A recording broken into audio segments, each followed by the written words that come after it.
memframing. Lu kok framing? Oke, sekarang saya tanya, kau kalau sembayang sujud nggak? Langsung sujud kah? Ya udah, berarti kau Enggak kan? sujud. Berdiri dulu, Terima. baca Al-Fatihah, Saya nggak nanya Iktidal, baca ruku, Al-Fatihahnya. baru sujud, Sekarang saya tanya, sholat. Saya dulu bertanya, kau bikin sholat komal, saya dulu kau- bertanya. Sholat kau sah nggak tanpa kau sujud? Tidak. Ya udah. Ya apakah salat ya diam ya. Apakah salat saya benar kalau saya sujud saja? Tanpa berdiri. Yang pasti di dalam penyembahanmu Kok ada yang sujud pasti? kan? Kok kamu yang menentukan? Yang pasti dalam penyembahanmu harus ada sujud kan? Betul nggak? Betul Ya sekali. Itu bukan apakah salatku diterima kalau sujud saja? Ya udah, sembahyang itu adalah bentuk jamak dari sujud. Gimana sih kamu? Nggak bisa sampai. Ya kau yang bikin komal, saya bertanya. Coba Sembahyang itu dijelaskan. adalah bentuk jamak dari sujud. Makanya kau bersujud dalam penyembahanmu. Kau tadi Iya, jawab. saya cuma koreksi tadi. Bisa nggak kau menyembah Tuhanmu tanpa sujud? Nggak bisa. Makanya penting. Gitu. Apa lagi? Sebotol.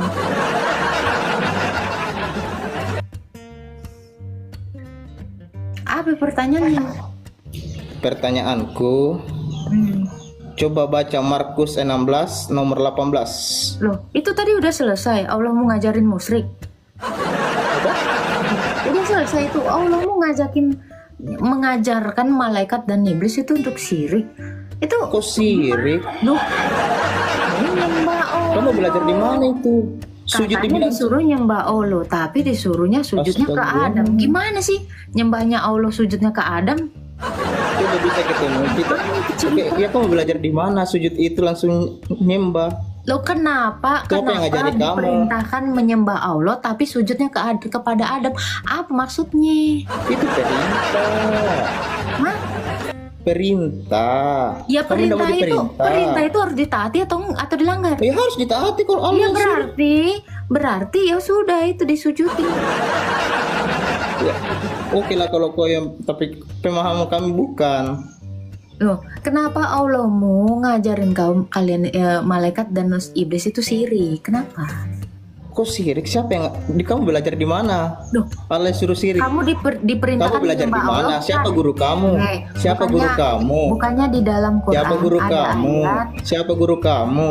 Terus aja kok kayak gitu pertanyaanmu kayak orang goblok. Heh, kau nanti ku sebutkan guruku nggak Kau kenal kau. memframing. Kau memframing. Oke. Kalian itu di dalam Quran disuruh hanya sujud kepada Allah. Allah. Betul. Terus kenapa disuruh sujud kepada Adam? Terus kenapa sujud sama Adam juga? Lo tadi Yang kau disuruh bilang itu siapa? sujudnya Yang hanya disuruh kepada siapa? Allah. Yang Terus disuruh Allah siapa? mau nyuruh sujud Yang disuruh kepada siapa? Adam. Ya Yang Allah. disuruh siapa? Yang disuruh siapa? Malaikat Iblis atau dan manusia? malaikat. Malaikat dan Iya. iblis. Manusia tidak kan? Lah kamu kan manusia yang kesetanan iblis. Emang Lu kayak coba kagak jelaskan ada itu iblis Alkitab di kamu. dalam dirimu. Banyak Coba, cerita oh iya, kau. coba jelaskan. Kau bikin komal kan? Ya kenapa Allah mau mengajarkan syirik menyembah manusia? Kau tidak mau menerima kebenaran itu. Kebenaran itu intinya. apa? Kebenaran bahwa Allah mau mengajarkan Kamu syirik, tidak. kan? Kau dijelaskan berapapun dijelaskan kau tidak bakal Kau mengerti. nggak pernah Karena menjelaskan. kau Coba dalam jelaskan. otakmu itu sudah Dengarkan apa tertutup. penjelasanmu? Coba apa penjelasanmu? Ada yang diciptakan, terus malaikat disuruh bersujud, bukan menyembah ya? Oh, udah segitu dong penjelasanmu. Iya. Apa alasan Allah menyuruh? Apa perintah? menyuruh- Perintahnya, Kenapa iblis dia menolak? Karena dia merasa lebih Bukan mulia, dulu makanya kenapa iblis menolak. Iblis itu bagus. Dia hanya sujud kepada Allah, bukan kepada yang lain. Dia nggak mau sirik. Sekarang saya tanya, apa tujuan berarti dia tidak Allahmu? patuhi perintah Allah kan? Sekarang saya tanya, apa Berarti tujuan sama Allah? sama kayak kalian tidak mau patuhi perintah Udah. Allah. Sudah. Apalah tujuan Allah mau nyuruh malaikat dan iblis sujud kepada Adam? Kalau perintah itu kita tidak mesti Saya tahu. tanya apa tujuan Allah mau nyuruh sujud sama Adam dan malaikat dan iblis itu untuk Gampang sekali kalau bertanya begitu, Bu. Ya udah, apa Gampang sekali. jawabannya? Gampang sekali bertanya kalau seperti itu. Buat apa neraka diciptakan dan surga?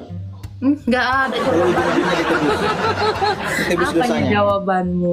Apa alasan Allah nyuruh malaikat dan iblis itu sujud sama Adam? Apa alasannya? Otakmu tidak akan sampai kalau saya Ya tidak jawabnya jelaskan. kok belum kau jelaskan. Neraka dan surga apa hubungannya Oh iya, sama saya ini? jelaskan ya. Saya jelaskan. Boleh? Kebukuan. Diam? Bisa diam? Hmm.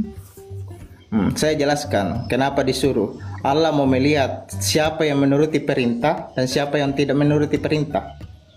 Sudah puas. Jadi siapa yang di situ menaati perintah? Malaikat. Loh, iblis bener dong. Karena Allah menyuruh. Kok iblis dibenarkan? Memang kok iblis Sujudlah membenarkan kamu hanya iblis? kepada Allah. Iblis Ini itu ayatnya. jahat.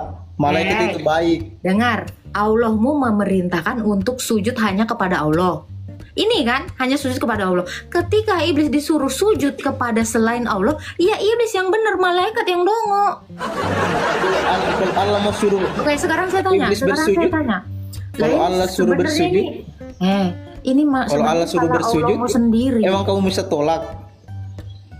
Coba, kalau untuk ditaati, kenapa Allahmu memberikan buah si malakama sama iblis dan malaikat? Disuruh sujud hanya sama Allah, tapi dia nyuruh juga sujud sama yang lain. Kan gila ini. Itu mana kamu ini? Lu Kok nggak nyambung? Lu cemana ceritanya? Perintah Allahmu hanya sujud kepada Allah. Itu harus ditaati. Terus Iya, itu. Allahmu nyuruh lagi kau sujud sama Adam. Sakit nggak kamu? Dengar ya. Yang disuruh sujud kepada Allah itu siapa? Semua. Kok semua? Loh, Itu perintah sujud kepada Allah, itu untuk Iyalah. manusia. loh, hanya kepada manusia. Mana coba dalilnya? Kalau saya bisa tunjukkan, kalau Sini saya jelaskan Markus 16 nggak usah nomor lari 18. jauh. Katanya orang beriman, orang Kristen itu tidak mati minum racun. Coba jelaskan itu. Tapi nabimu kan mati kena minum racun kan? Ya, bagaimana orang Islam, bagaimana orang Kristen itu? Katanya tidak mati minum racun. Iya, memang Markus. nggak mati. Nggak mati. Markus coba minum racun. Mau lihat? Katanya kan gini, apabila mereka minum racun, mereka tidak mati. Kan kalau dalam kasuistik kan bukan perintah minumlah racun maka kalian tidak mati. Loh, kamu ini kan memerintah Ya, kan? siapa orang Kristen yang minum racun tidak mati? Sabar nih ya. Di sini Orang dikatakan, Kristen itu tidak ada yang beriman karena semua mati kalau minum racun. emangnya kamu beriman kepada Allah? Iya, tapi tidak ada disebutkan kalau orang beriman tidak mati Benar, kalau kau minum beneran racun. beriman kepada Allah? Iya, beriman. Beriman. Jadi Iya. kalau kamu sudah ketemu ada yang mencuri, ya, udah kau potong belum tangannya? Diperintahkan Ya. Allah belum itu? Itu perintah apa? Ini baru ayat perintah. Kita ada di mana? Kita di mana? Kita di mana? Di Arab atau di Memangnya kau bukan Islam? aturan itu diatur oleh negara? Berarti hukum Allahmu nggak kepake. Tidak kepake di sini. Dia nggak kepake. Di mana lah hukum Allahmu itu kepake? Berarti Di Allahmu Arab, nggak di berkuasa di Arab, Indonesia. di Arab. Benar. Kalau kau bilang di Indonesia hukum Allahmu nggak kepake, berarti Allahmu bukan Tuhan di Indonesia. Itu diatur, Nggak berkuasa itu Tuhanmu di Indonesia. Itu diatur. Tuhanmu kalah hukumnya sama hukum di dunia. Tuhan itu baik. Jauh. Apa lo tega? Lo kayak bocil lo. Sekarang Kayak lo- bocil. dengar ya, Nora ya. Kalau kamu memang Islam, diperintahkan masuklah seluruhnya kamu ke dalam Islam. Jadi kalau kamu ketemu ada orang mencuri, ada orang berzina belum kau rajam, kau itu belum Islam, kau kafir. Mau kutunjukkan ayatnya, kau kafir? Mau? Apa lo tega? Hukum Allah lo kagak kepake. Berarti Allah nggak maha kuasa, bro. Kenapa Allah nggak maha kuasa? Hukumnya kagak kepake. Tuhanmu tidak maha Tetapi kuasa. berbeda dengan hukum Tuhan saya, kepake di mana-mana di dunia akhirat. Apa itu? Mengasihi. Kasihan Del. Jadi jangan lagi kau bilang dia Tuhan, dia nggak Tuhan di Indonesia ini. Perintahnya aja nggak kau lakukan. Apa lo tega? Tuhan lo kagak guna. Mantap. Itu mainnya gitu aja, main cantik. Yuk ke Yonatan Nandar yuk ke si penipu Yonatan Nandar yuk. Lo aja sono main sama Yonatan Nandar. Dia aja sampai detik ini pertanyaan gue cuma satu. Itu apa kabar kakinya si kami, si dia yang di neraka? Udah diangkat belum? Nandar kagak ngejawab tuh, kagak ngejenggol 1 jam lebih.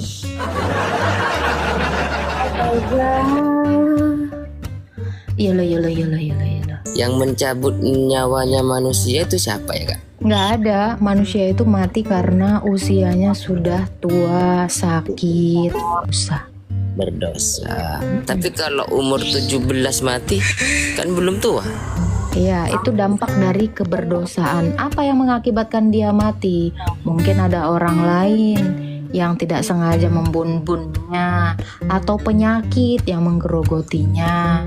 Bisa. Jadi Kalau anak manusia kecil mati itu bukan karena ada yang nyabut, tetapi Kalau anak karena dampak dari keberdosaan. Kalau anak kecil mati, Kak? Iya, itu mamanya yang berdosa. Loh, kok Iyalah, orang tuanya itu kan udah ini menerima dampak dari keberdosaan Adam dan Hawa, sehingga apa? Manusia itu mengalami kematian. Enggak. Masa biasanya kalau ada yang menciptakan, biasa ada yang Apa? apa ya? Allah kami itu bukan membunuh, dia mencipta, dia bukan membunuh. Jadi Allah kami bukan pembunuh. Kalau kau bilang Allah itu mematikan, maka Allah itu adalah pembunuh. Gitu kan maumu? Tidak, kalau Tuhan saya nggak seperti itu. Seperti Enggak, Tuhan kami itu tidak membunuh soalnya. berarti Jadi yang manusia- mencabut nyawa manusia siapa? Manusia itu sejak semula tidak diciptakan untuk mati, tetapi karena manusia melanggar perintah Allah, makanya manusia mati. Adam pertama sekali yang mengalami kematian. Adam itu adalah manusia yang pertama tidak taat kepada Allah. Itu. Jadi Adam itu sudah terpisah dari Allah. Mati itu artinya terpisah. Itu. Jadi gara-gara Adam lah tidak taat kepada Allah, makanya Adam mengalami kematian. Karena perintah Tuhan adalah semua pohon dalam taman ini boleh kau makan buahnya, tetapi pohon yang ada di tengah-tengah itu jangan kau makan. Kenapa? Karena hari di mana engkau memakannya, hari di mana engkau tidak taat kepada Aku, engkau mati. Jadi manusia mati karena ketidaktaatan alias dosa. Memangnya Tuhan saya pembunuh, cabut-cabut nyawa, lu kata singkong dicabut. Tidak masuk itu akal. Coba kalau kau dari kau itu kayak gimana logikanya, coba jelaskan lah.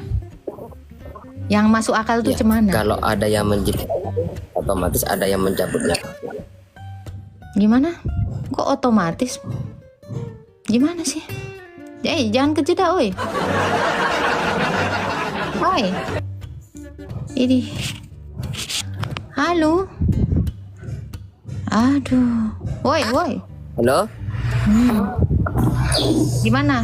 Ulangin. Loh iya, Kak, seharusnya kalau ada yang menciptakan, otomatis ada yang mencabut nyawanya, kan seperti Siapa itu. yang mencabut nyawanya, saya tanya. Ya, saya tanya ke Islam, saya tanya ke Kristen. Udah saya jawab dari tadi, kalau di dalam konsep kami tidak ada cabut-cabutan nyawa. Anda mengatakan kalau ada yang menghidupkan, ada yang mencabut. Siapa yang mencabut nyawanya? Siapa yang nyabut nyawa manusia? Saya tanya. Kalau di Islam sendiri yang menciptakannya, yang mencabut nyawanya, bukan Bunuh dong berdasarkan sakit, Tuhanmu. bukan mendasarkan Bunuh dong dia. Gila, serem banget.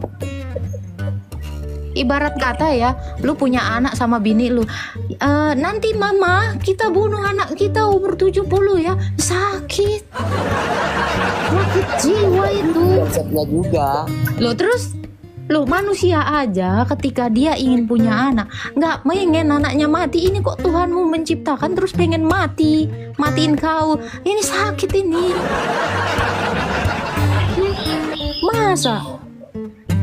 Masa Tuhan mau jadi pembunuh? Berarti Misal Tuhan hari pencipta ini dong. kakak mati gimana? Nggak mati tuh. Misal hari ini kakak mati, ntar lagi mati gimana? Nggak mati Kok masalahnya, nggak nggak mati ada terus? Ya, misal ya, hari ini saya mati gara-gara kau datang ke sini nusuk aku, apa kau Allah? Hah?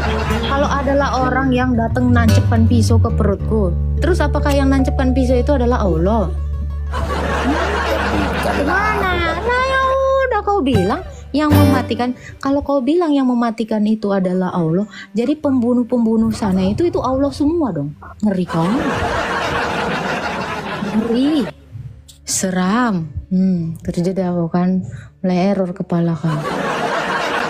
HP lo tega, dihidupin dimatiin. Emang lilin dinyalain dimatiin. Kurang kerjaan. Lu Kak mau tanya lagi Kak ya. Nah itu dulu lah kau jawab. Jadi apakah semua ada yang misal ya ada truk menabrak, lah ini lebih nggak masuk akal kepalamu. Ada truk nabrak ya kan? Oh truk itu adalah Allah karena yang mematikan itu adalah Allah. Apa yang Sudah tidak masuk akal. Jawabannya ya sudah udah tidak itu jawabanmu yang nggak masuk akal. Sudah tidak masuk akal. Yang nggak ini saya kasih yang masuk akal ya. Kenapa saya katakan pelanggaran atau dosa itulah yang menyebabkan manusia itu mengalami kematian. Contoh, ada tanaman, ya tanaman ini dicabut, dia nggak serta merta saat itu mati, tapi lama kelamaan dia mati. Kenapa? Karena dia terpisah dari sumber hidupnya. Adam terpisah dari Allah, terpisah dari sumber hidupnya karena Adam melanggar. Makanya Adam mengalami kematian akibat jangan dibegi si Olomon. Olom. Udahlah nggak jelas kau. Cabutlah kau. Memang botol kali ya. Jadi karena pelanggaran Adam lah, karena dosa Adam lah, sehingga Allah menceraikan Adam. Kenapa? Karena Allah tidak bisa bersatu dengan dosa. Dan keberpisahan antara manusia dengan Allah inilah yang mengakibatkan apa? Manusia itu lama kelamaan tua, sakit, mati. Jadi nggak ada itu Tuhan nyabut-nyabut nyawa. Ini penjelasan di dalam iman kami. Lebih nggak make sense kalau kau bilang Allah menghidupkan, Allah mematikan. Sakit. Itu sakit. Ya, dalilnya mana Agatha? Roma 5 ayat 18. Karena ketidaktaatan satu orang, semua orang menjadi berdosa. Karena ketaatan satu orang, semua orang dibenarkan oleh Allah. Kalau benar itu tidak akan mati. Orang yang berdosa yang mati. Itu. Ya lu terima kagak terima itu urusan hidup lu. Kenapa? Karena otak lu lebih gak nyampe. Oh ya. Jadilah pengikutku sama seperti aku juga menjadi pengikut Kristus. Ya, aku harus memuji kamu, sebab dalam segala sesuatu kamu tetap mengingat akan aku dan teguh berpegang pada ajaran yang kuteruskan kepadamu. Tetapi aku mau supaya kamu mengetahui hal-hal, yaitu kepala dari tiap-tiap laki-laki ialah Kristus. Kepala dari perempuan ialah laki-laki dan kepala dari Kristus ialah Allah. Tiap-tiap laki-laki yang berdoa atau bernubuat dengan kepala yang bertudung menghina kepalanya. Tetapi tiap-tiap perempuan yang berdoa atau bernubuat dengan kepala yang tidak bertudung menghina kepalanya, sebab ia sama dengan perempuan yang dicukur rambutnya. Sebab jika perempuan tidak mau menundungi kepalanya, maka haruslah ia juga menggunting rambutnya. Tetapi jika bagi perempuan adalah penghinaan bahwa rambutnya digunting atau dicukur, maka haruslah ia menundungi kepalanya. Sebab laki-laki tidak perlu menundungi kepalanya. Ia menyinarkan gambaran dan kemuliaan Allah, tetapi perempuan menyinarkan kemuliaan laki-laki. Sebab laki-laki tidak diciptakan karena perempuan, tetapi perempuan diciptakan karena laki-laki.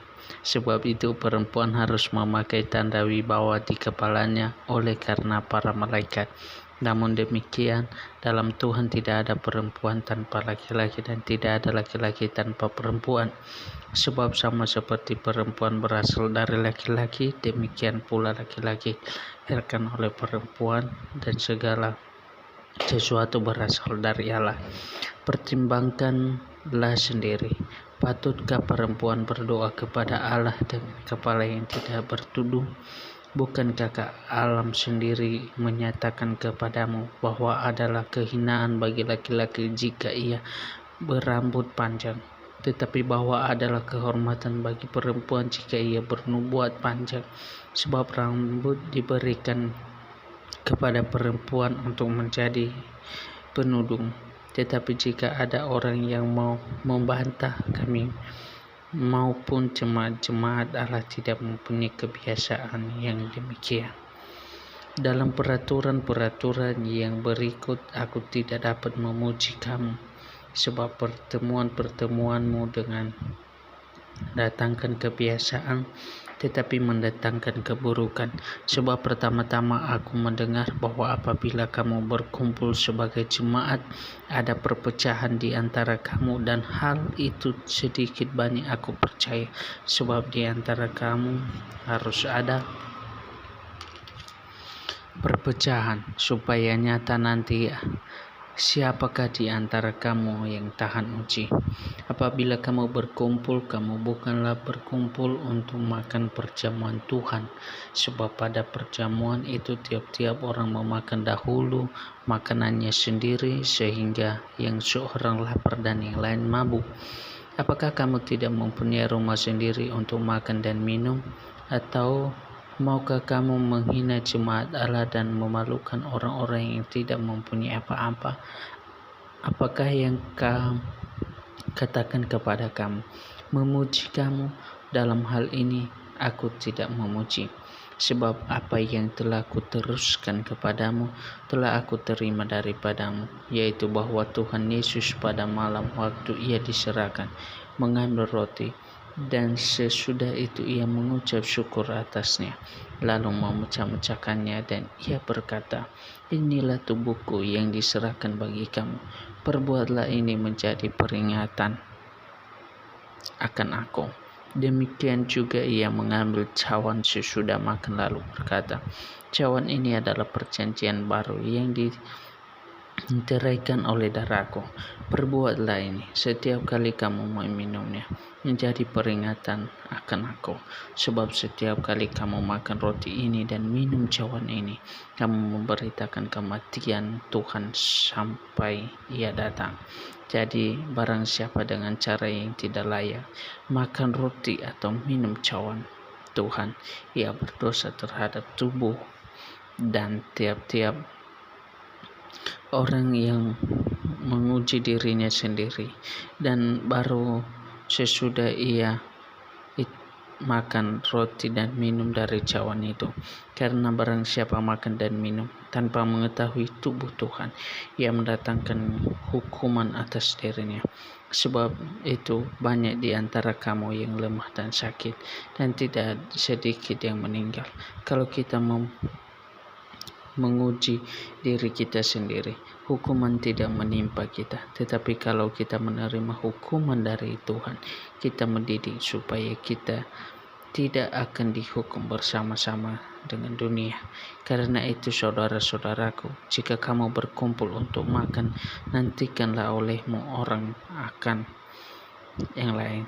Kalau ada orang yang lapar, baiklah ia makan dahulu di rumahnya, supaya jangan kamu berkumpul untuk dihukum. Hal-hal yang lain akan kuatur kalau aku datang. Sekarang tentang karunia-karunia roh, aku mau saudara-saudara supaya kamu mengetahui kebenarannya. Kamu tahu bahwa pada waktu kamu masih belum mengenal Allah, kamu tanpa berpikir ditarik kepada berhala-berhala yang bisu. Karena itu aku mau meyakinkan kamu bahwa tidak ada seorang pun yang berkata-kata oleh Roh Allah dapat berkata, terkutuklah Yesus, dan tidak ada seorang pun yang dapat mengaku Yesus adalah Tuhan selain Roh Kudus. Ada rupa-rupa karunia tetapi satu Roh, dan ada rupa-rupa pelayanan tetapi satu Tuhan, dan ada berbagai-bagai perbuatan ajaib, tetapi Allah adalah satu yang mengerjakan semuanya dalam semua orang. Tetapi kepada tiap-tiap orang dikaruniakan penyataan Roh untuk kepentingan bersama.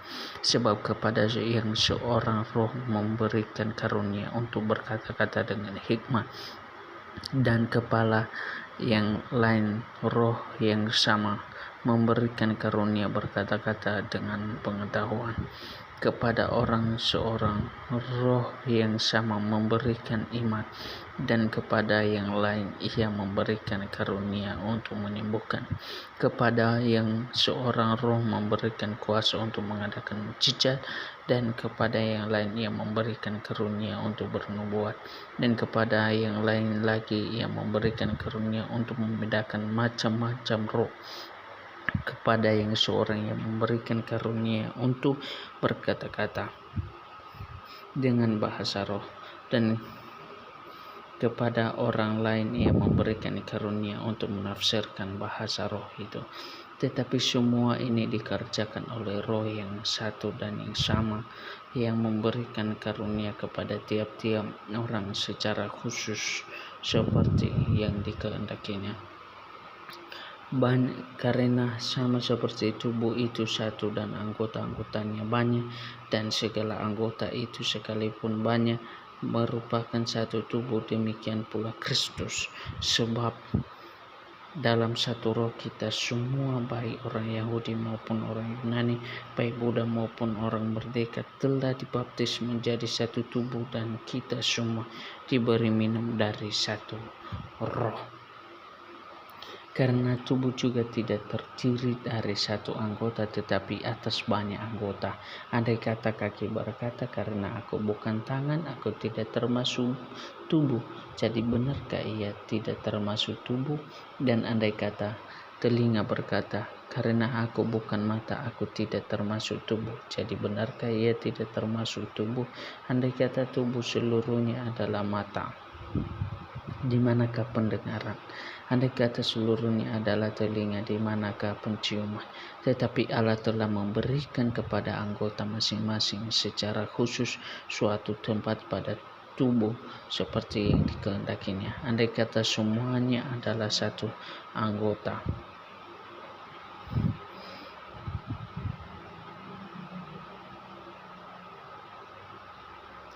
di manakah tubuh? Memang ada banyak anggota tetapi hanya satu tubuh. Jadi mata tidak dapat berkata kepada tangan, aku tidak membutuhkan engkau, dan kepala tidak dapat berkata kepada kaki, aku tidak membutuhkan engkau. Malahan justru anggota-anggota tubuh yang nampaknya paling lemah yang paling dibutuhkan. Dan kepada anggota-anggota tubuh yang menurut pemandangan kita kurang terhormat, kita diberikan penghormatan khusus. Terhadap anggota-anggota kita yang tidak elok, kita berikan perhatian khusus. Hal itu tidak dibutuhkan oleh anggota-anggota kita yang elok. Allah telah menyusun tubuh kita begitu rupa sehingga kepada anggota-anggota yang tidak mulia diberikan penghormatan khusus, supaya jangan terjadi perpecahan dalam tubuh, tetapi supaya anggota-anggota yang berbeda itu saling memperhatikan. Karena itu jika satu anggota turut bersukacita, kamu semua adalah tubuh